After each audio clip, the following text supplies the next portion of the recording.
We'd like to welcome you to the first of the Military Medicine 250 podcasts. I'm Peter Graves, Media Operations Lead for the Military Health System. This year, the United States celebrates its 250th anniversary, and the Military Health System is also celebrating 250 years of military medicine. As we reflect on our nation's past, we want to honor the heroes in military medicine whose innovations and sacrifices have been pivotal in protecting the warfighter and the liberties that we all hold dear. Joining me today is Dr. Joseph Frechette, the senior historian for the Air Force Medical Service. Dr. Frechette earned a doctorate in history at the University of Maryland, and prior to his tenure at the Air Force, he spent 21 years supporting the Army Historical Program. Dr. Frechette, welcome to our program. Hello. Sir, first, from your perspective as a military historian who has supported multiple branches of our military, what role would you say military medicine played in shaping our country's progression over the last 250 years, from the Revolution straight on up to present day? The main theme, as you look back over 250 years of American military medicine, is a sense of innovation to meet the mission and to conserve the fighting strength and to maintain the medical readiness of the force. If you begin with the Revolutionary War, you get George Washington's smallpox inoculations at Morristown. In the Civil War, you get the development under the Surgeon General of the Army, General Hammond, the first official history of an armed service in the United States, which was the medical and surgical history of the War of the Rebellion, in order to keep good records to improve military medical science, and the development of what would become the National Museum of Health and Medicine to collect important pathological specimens. In the case of the Air Force, in the early 20th century, this is the development of flight medicine and in the ability to keep the flying force fit for operations. And then that moves on as transport aircraft become more capable into air evacuation. And then in the post-war era, we move into, ever more high-performance aircraft, and then even space medicine. So there's always these new frontiers that military medicine is moving with to keep the force ready.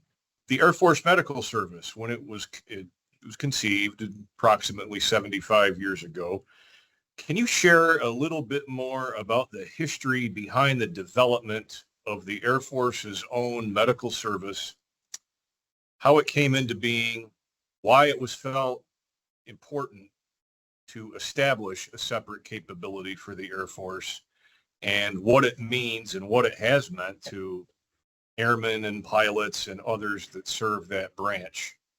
The Aeromedical Service goes back to the First World War. Once the air became a domain of combat, there was a need for a medical service to support it. And sort of the immediate problem was, as we were accessioning folks and putting them through training, you had to determine whether or not they were physically fit to fly.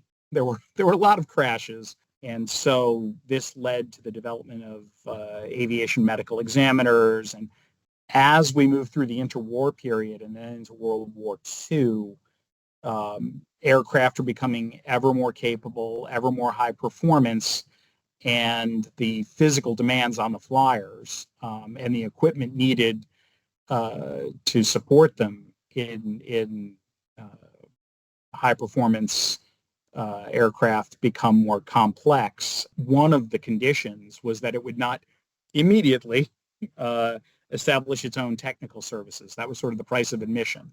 The air surgeon, Malcolm Grow, who would go on to become the first Surgeon General of the Air Force, lobbied rather vigorously in support of a separate Air Force medical service. And his argument was that a branch of the armed services really does need its own medical establishment that is thoroughly familiar with its specific problem. Tell us, if you could, sir, a little bit about the maybe the fundamental differences between flight medicine and traditional medicine. Well, this was something I had to sort of learn. I think the most fundamental fact to bear in mind is that flight surgeons are aeronautically rated aircrew. Their job is to ensure that the folks in the cockpit are capable of flying that plane. Well, in the early years, a lot of it is sort of traditional sort of community medicine and public health. You want the members of your squadron to be healthy, capable of flying, not engaging in medically risky activities. But also you need to understand all the problems of operating at high altitude. Well, I can imagine it was probably even more of a challenge when the world's militaries, and right around the time the AFMS was coming into existence, the world's militaries were transitioning to jet technology, which of course Absolutely. would put a lot more stress on the human body with, you know, the tremendous speeds and being able to fly at the speed of sound. And that had to have been an incredible transition. More or less the 1920s through the 1950s, maybe into the early 1960s, you could argue are sort of the swashbuckling era of flight medicine research, when you have people like Harry Armstrong wanting to determine the psychological reaction to free fall, so he jumps out of an airplane, or he's experimenting in a low pressure chamber on himself, or it's him, his civilian assistant, and his one NCO. And it's really interesting watching the nitrogen bubbles form under my skin. There was no notion of a modern IRB. Or post World War II, you get John Paul Stapp doing his acceleration experiments. These are guys who didn't ask anyone to do anything they weren't willing to do themselves. As time passed through World War II, up through Korea and Vietnam, and into the first Gulf War, we know obviously the technology and the innovations have led to superlative outcomes for those that are wounded in theater. Talk to us about how aeromedical evacuation evolved in that context. I think the important thing to realize is when we talk about air evac, this is patient movement after folks have been moved off the battlefield to a frontline hospital. The traditional chain of evacuation effectively moved as fast as ground transport could move. Now, all of a sudden, you could fly straight to a general hospital, within a day of being wounded, and be receiving reparative care or even definitive care. By the end of World War II, by one calculation, you could replace an entire hospital ship with a few C-54 four-engine transports, that over the course of a month, they would move as many patients as a hospital ship would. Can you share anything about any individuals or teams who you feel deserve recognition for specific acts of courage and ingenuity? These folks were inventing something new, learning to operate in an entirely new way. And that's where I would say Harry Armstrong, the second Surgeon General, his predecessor, Malcolm Grow, and then David Grant, their predecessor in World War II, these guys were sort of inventing the field. They and their subordinates, and each of their biographies is fascinating, each in their own way. Elsie Ott, she's sort of the the traditional example, in part because she's the first intercontinental air-evac.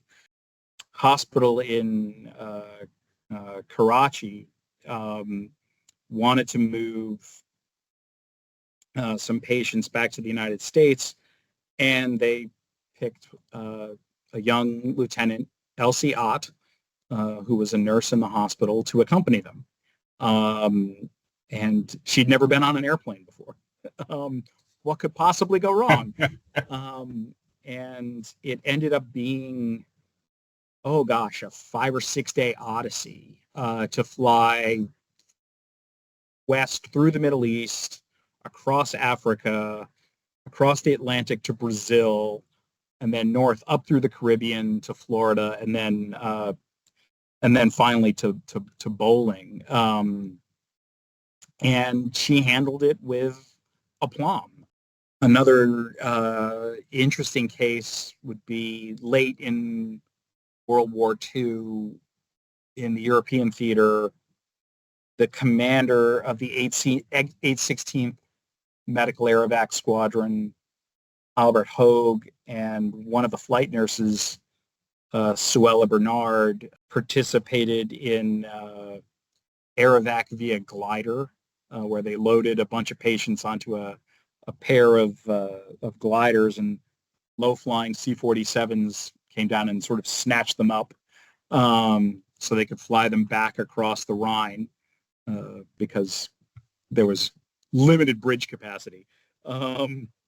That's amazing. These are all pretty incredible people doing pretty incredible stuff.